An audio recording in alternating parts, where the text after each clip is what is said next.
Sure. Well, it's good to be here. First signing class for us, although, this recruiting is a little different these days with the early signing period in December and then the possibilities as you'll see and you can tell the addition of guys during the break over the course of the Christmas break and then signing in February, still a handful of guys signing today. So it's a little different. I think we saw that a year ago or a couple years ago when the early sign period started. The transfer portal has changed that even more. And then you take into the account coaching change, transition. I think the first recruiting class with any new staff is we kind of call it a transitional class is really, really important. And I'm proud of the way the guys, the staff have handled things. We were spread out all over the place just trying to get here due to some staff still dealing with bowl games and when they could get cut loose and when we could all get back. I think they did a really good job of us kind of pulling together and putting together what I think is a really solid class to start things off for us. Now, it's done in stages with several different pieces kind of here. I need 19 total guys. If you look, 19 total guys in the signing class, but it came in different stages. I kind of look at it as in high school guys that signed in December.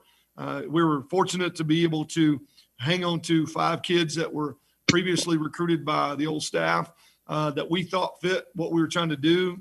Some of those guys have been on missions coming back. That's a little new for me. I haven't dealt with missions in quite a while, so that'll get to figure out how that works a little bit better. But, 5 in-state guys that had been recruited by the previous staff that still wanted to be a part of what we're doing. We communicated with all the guys that were committed.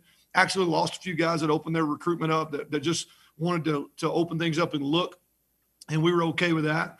But when you look at the 5 that signed that are already here on campus, they've all gotten here in Cindy and Jack Rigby and Otto and Johnson Hanson and Siona Mo. All 5 of those guys are in-state guys, quality players. Several have been on missions. Those guys are already here on campus and doing a good job. And one thing you do like is the fact when a kid signs and he goes on mission for 2 years, he comes back and he's gained about 20 pounds of muscle. I like the way a couple of those guys showed up. So that's kind of the first stage of the signing class. I think that is, that was a big critical part. Try to keep intact guys that had signed before or committed before that love this place and had a passion for it. And I think our staff did a good job. We did not keep everybody. There were a handful of guys that didn't fit our footprint, didn't fit really the culture moving forward that we talked about kind of changing the recruitment with them. And we did lose a couple kids down the stretch. And as I mentioned, a couple opened up their recruitment as the staff changed. That's typical, but these 5 guys stuck with us and we're excited to have them. The next step was really how we were going to handle kind of filling in the holes in the roster as best we could. We didn't know a lot about it. We'd watched a bunch of tape, and we just tried to really talk to the guys here that are being retained on staff and Al and DJ and some of the guys in recruiting, talk to them about where they felt like some of the significant needs were. We'd watch a lot of tape and try to, in our own mind, maybe picture where we could see some changes schematically where we might need some pieces to the puzzle. And that's where, we went to work in the transfer market. Not something we want to do full time, not something we want to do in every class, but in this particular class, felt like it was something that could benefit us, maybe help us in the transition this first year. And so we brought 10 transfers in, one of those being a JC player, 9 of the others coming from 4-year programs. And obviously 3 of those guys following me and Coach Cifalo and the guys from Arkansas State out, in Logan Bonner, the quarterback, Brandon Bowling, the wideout, and Justin Rice, who had transferred from Fresno to Arkansas State due to the COVID shutdown, and then really wanted to follow us out here, get back closer to home, and just the relationships were a huge part of that. They weren't going to stay put. They were going to leave and really wanted to finish up their careers with us, and we're excited to have them here. But also in that sense, you got a guy like Patrick Joyner who came from Miami, who obviously had great relationships with Coach Bannon and his crew, a guy like Kyle Mayberry, the corner that I recruited out of high school and have stayed, just kind of never really broke communication with him, even though he's playing at Kansas. Guy that followed me on social media, I followed him, kind of been watching his career. When he graduated and put his name in the portal, was a great opportunity to get back in on him. So I think the JC, D-tackle, and Arian Peoples and the the transfers from the Division I places all give us a chance to come in and plug in holes, and excited about all of them. And I think they all fit particular needs, especially when you think of the 4D linemen and Arian Peoples, Jahazel Lee, who just got here this week from Georgia Tech, both Byron Vaughns and Patrick Joyner. With the changes that we're going to be making with Coach Spanda up front, I mean, that was something critical to go with the group that we already had here.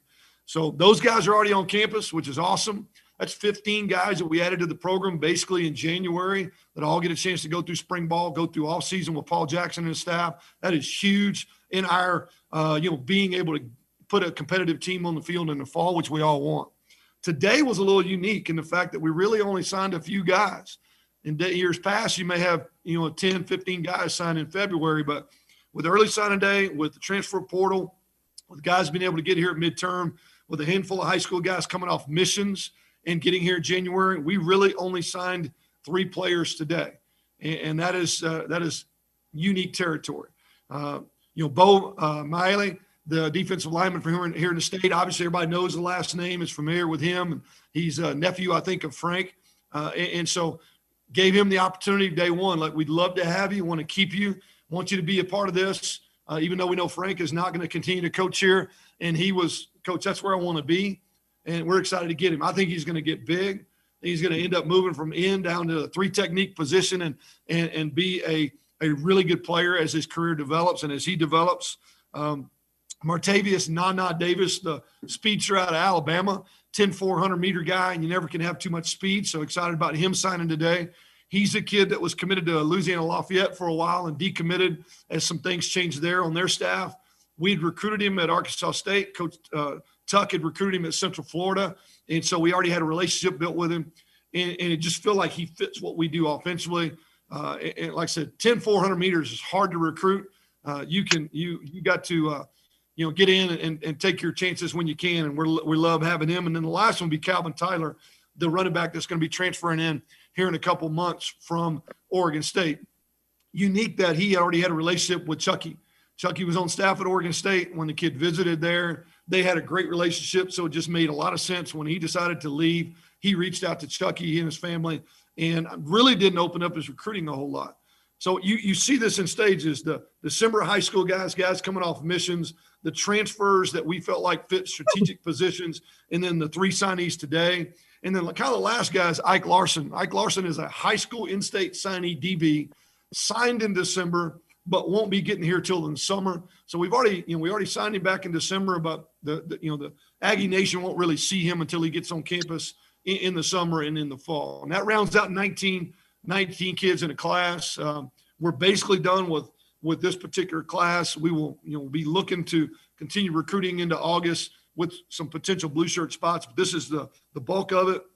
And I felt like we made good decisions physically, but we made really good decisions on the personalities of the guys that are coming in, fit what we want to do, how we want to do things, the energy and enthusiasm of the program that we want to build, the kind of culture, a family-based culture. And they all chose us, I think, to be a part of that. And I think it's a good first step in where we're headed. Okay, you guys can go ahead and ask questions for Coach Anderson. Coach, this is Alex Fehoy with the Salt Lake Tribune. Thanks for doing this, and I hope you're having a good day so far. I am curious, of the guys that you signed, not just in December, but today. What about this class of 19 points to the future of the Aggies, in your opinion, in terms of culture and in terms of style of play, both on defense, offense, and special teams?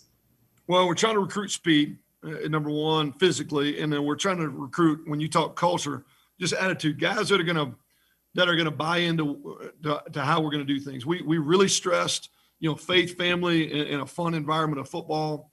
We gave even the kids that were already committed to the previous staff, we gave those guys opportunities to open up their recruitment if they just didn't feel comfortable with the new staff coming in.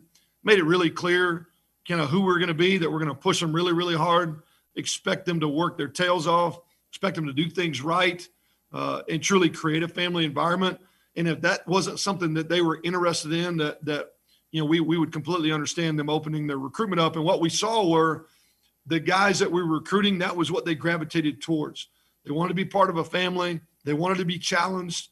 We felt like all of them physically could help us. I mean, we watched tape on all these guys, a ton of tape, and talked to coaches and high school coaches, and felt like that we either knew a lot about them because of our already previous relationships, some of them that we had coached, or we had done our homework to know that physically they fit us, and that, just personality wise, they fit us as well.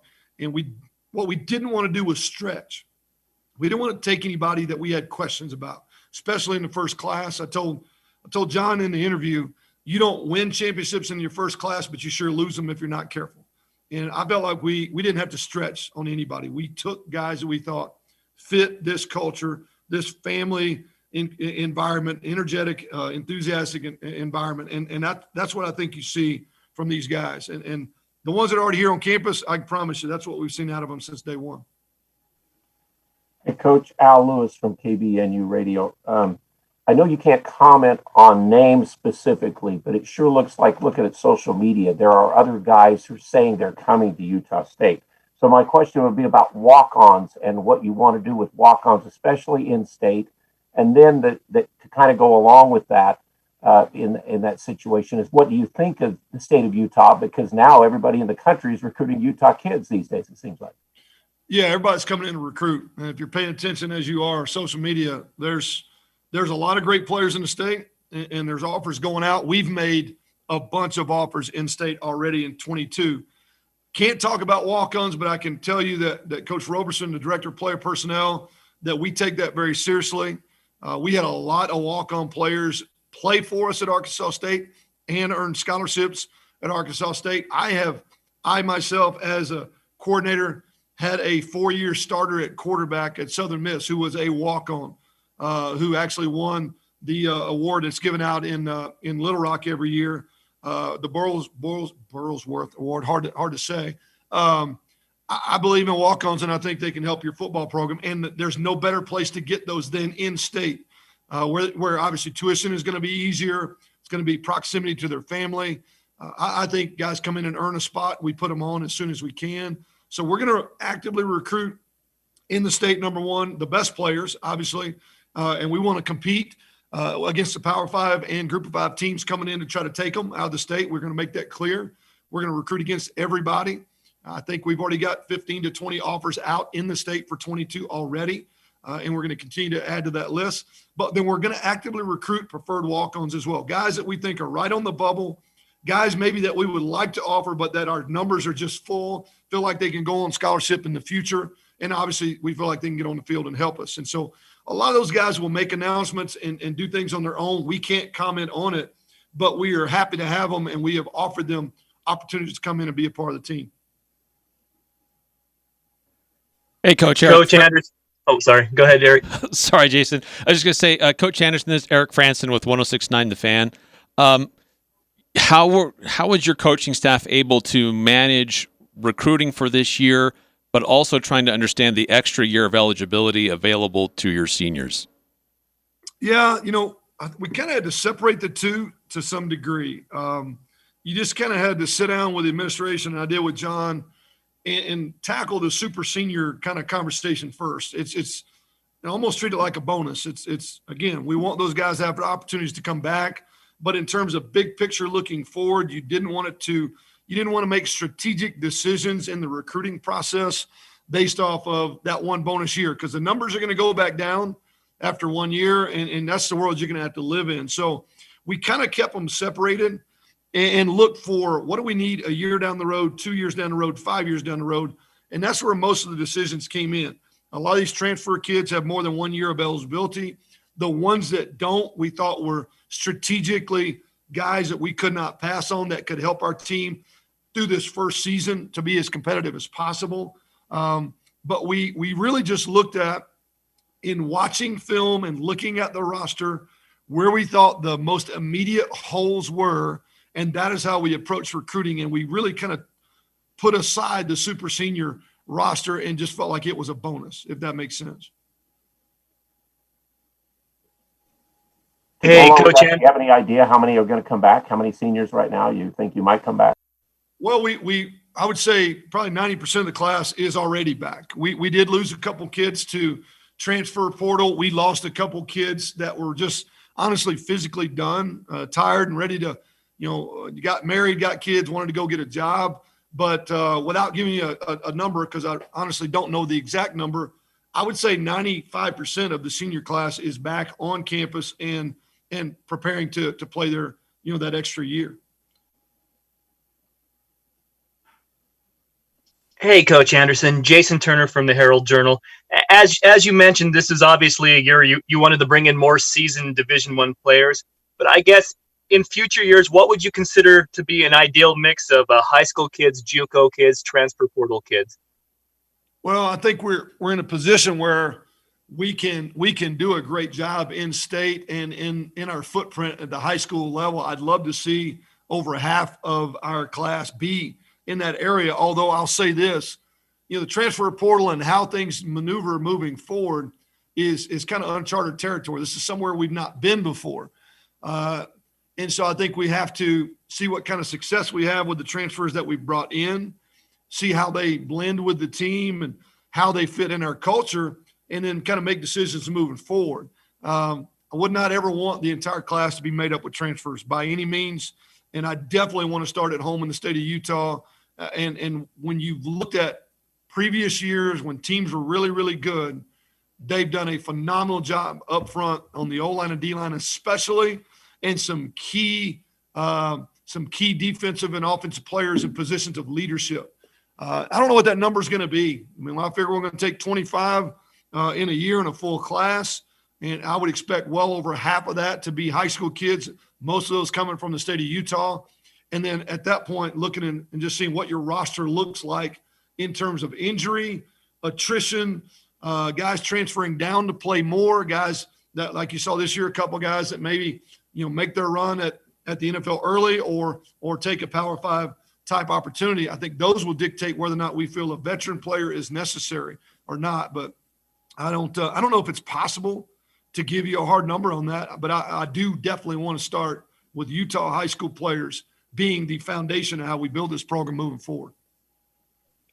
Hey, Coach, Jake Nielsen, Utah Statesman. You touched on this a little bit, but I think it was really impressive that in such a short amount of time, you were able to get so many guys to transfer into the program. Is that thanks to your experience and the experience of the staff, or how were you guys able to get so many dudes here in such a short amount of time?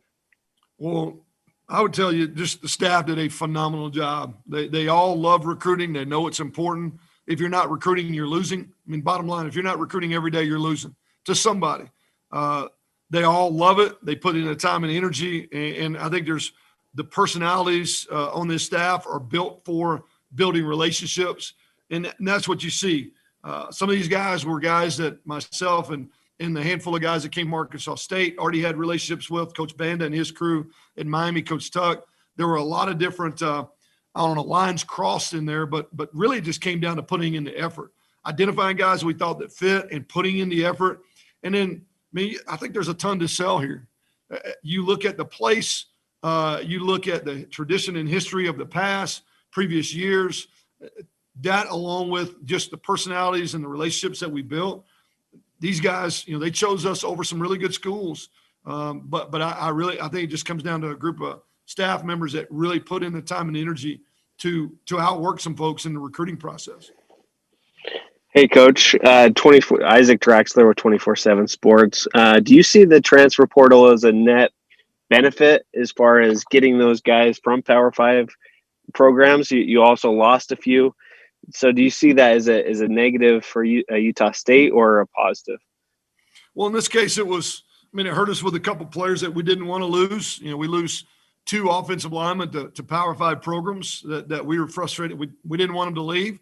And so in that sense, it hurt us. But you also look at the guys we're able to add to the program that have had experience, started games at the Division I level, played significant snaps at the Power 5 level. All conference players, player of the year type candidates that we're able to bring in and plug in. So, time will tell. I don't think you ever really know until you get in down the road and see how things gel. It still comes down to taking all these athletes and creating one, cohesive unit. But on paper, I would tell you that it does fill some significant immediate needs in a way that a high school freshman just does not fill. You build experience over time. And you're bringing in guys that have started, 12, 15, 20 some odd games at this level. There's some big time residual benefits of that.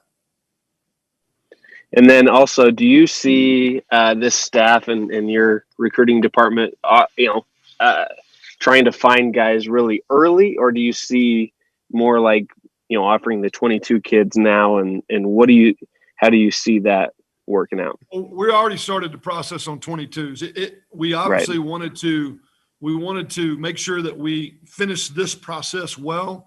I think you got to be careful about, jumping to 22s when you haven't completely finished the 21 process. So I thought we managed to battle through and fight off some guys to put this class together. And then this is a new footprint for most of us, with the exception of Chucky, who played here and has been in the area, DJ and Al, and a few guys in the recruiting room.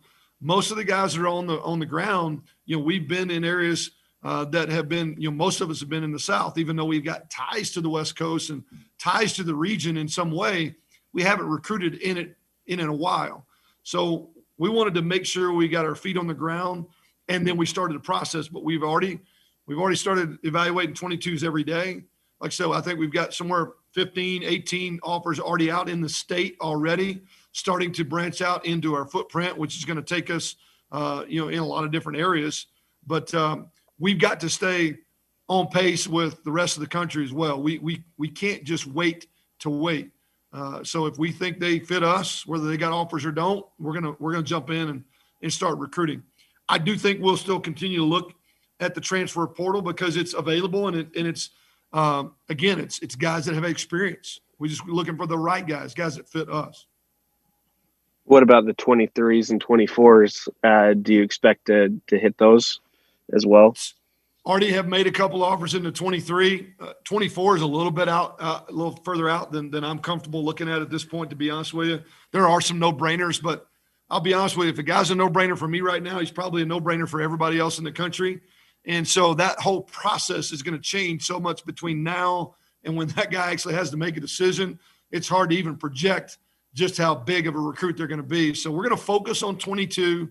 We'll stick our toe in the 23 market, especially here at home. I think that changes if COVID changes where we can spend time in camps and that sort of thing too, without the availability of doing camps and actually coaching guys in a one-on-one type situation. That even slows down a little bit because all you're doing is watching tape. So we'll concentrate on 22s for now, dip our toe a little bit in 23s. Probably won't see a whole lot of 24s and 25s for us, to be honest with you. Coach, I was curious. Coach. Oh, sorry. Go ahead, Alex. Thanks. Coach Alex with the Tribune again. I was just curious. I saw that 3 of the players you guys signed were recently at Arkansas State, which is where you came from. And I just wanted to know if you can share a little bit about your connection with those 3 players in particular, and why you felt they fit this system here and this culture here that you want to create. Sure. Well, Logan Bonner is the quarterback. He was in a position where, he was going to leave regardless. Just felt like he had 2 years left due to COVID and a previous injury. I recruited him out of high school. I actually coached the quarterbacks there for 2 years. He was in my room for 2 years as my number 2 quarterback to a really good starter in Justice Hanson. So by the time he's done, he will have spent 7 years with me, not to mention the year of that I recruited him. So that relationship was close. He put his name in the portal before I actually made decisions to leave. So he was going to leave regardless. We had a lot of tears and a lot of conversations before he chose to do that. I didn't like him leaving, but I supported it with the dynamic of that quarterback room and there being basically two starting quarterbacks in that room. He did a great job on the field for us. He fits our offense perfectly. And so when I took this job, just the opportunity for him to come here was to me a perfect fit. And he jumped at the opportunity to come here and be a part of that room. Brandon Bowling is really similar. They were roommates the entire time at Arkansas State. He has a phenomenal relationship with me and Coach Cephalo. He was really not sure if he was going to play his extra year. He's already graduated.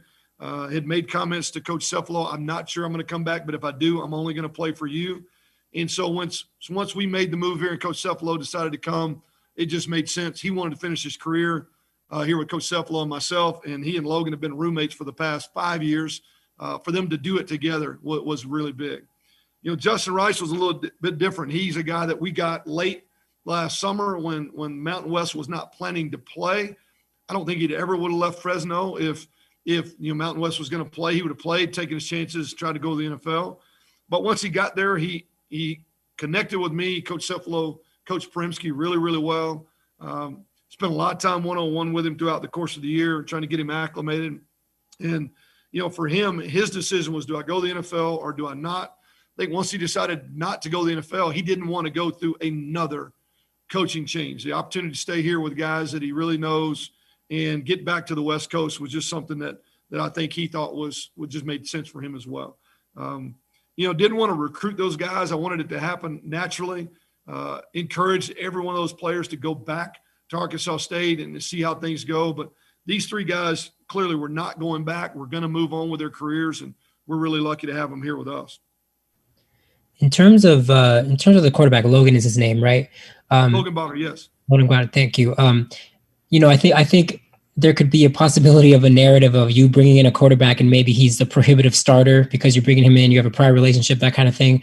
And I'm just curious, with the quarterbacks that you have from the previous class or previous roster, bringing him in, how does he fit sort of with that quarterback competition, if that's how you see it? Well, I'll tell you, never, ever promised a guy a starting spot, and Logan's the first one to tell you that. And we made it really clear to the guys on the roster that it's a wide open competition. We were clear with Logan about what we had on campus, and that we obviously felt like that we needed to try to bring in a veteran guy if we could to create stability in the room, but that whoever wins the job this spring is going to be the starting quarterback. He obviously has the skill to do that, but I think we got other guys in the room that have skill as well. We kept them informed all along the way that we would potentially bring in a transfer, that the room, we did not have enough bodies in the room to feel comfortable going into the season as is. And we definitely wanted somebody here to be able to go through the off-season program. So that room is unique, and it is on every campus. I mean, one guy's going to play. We played 2 last year due to COVID at Arkansas State, but really have no desire to do that again in the future, and didn't really want to do it this year. But everybody knows that room is built off of competition, and everybody in the room is going to have an opportunity to compete. And we'll let productivity and efficiency in leadership dictate who the guy is. And Logan believes he can be that guy, or he wouldn't have come. But he also knows he's got to earn it, and he's got to earn it every day. Coach Anderson, Jason Turner again. Obviously, Cache Valley fans are very familiar with Ike Larson. Played all over the field at Skyview, and then before that at Logan. Especially, you really got to see a special teams play this year. Maybe not as much as in previous years, but where ultimately do you see his ideal fit being at the FBS level? We feel like he's probably going to grow into a safety at this level. I know he's played corner and played some wide out, but typically guys are going to put on 15, 20 pounds of muscle once they get into a program and are playing one sport and eating and right and the nutrition that we have. Just feel like he's got the frame to grow. Expect him to probably end up playing safety for us. And you mentioned special teams. Those guys start on every special team. That's huge for us moving on and make sure he's got as much speed in space and good guys out in space. He definitely fits that on film. Coach Al Lewis again. You haven't even talked about your best recruit during the recruiting season. You got engaged. Can you comment on that? You're right. That's the only 5-star signee of this recruiting class. Yes, I can. I'm excited. Did get engaged. Actually got engaged out here a couple weeks ago when Brittany came in for a visit over the weekend. I'll tell you, man, just obviously everybody knows my story and my background. The last years have been a huge challenge between my wife's battle with cancer and losing her after a couple year battle of that, losing my father as well. God just brought Brittany into my path last year, somewhere around, November or so.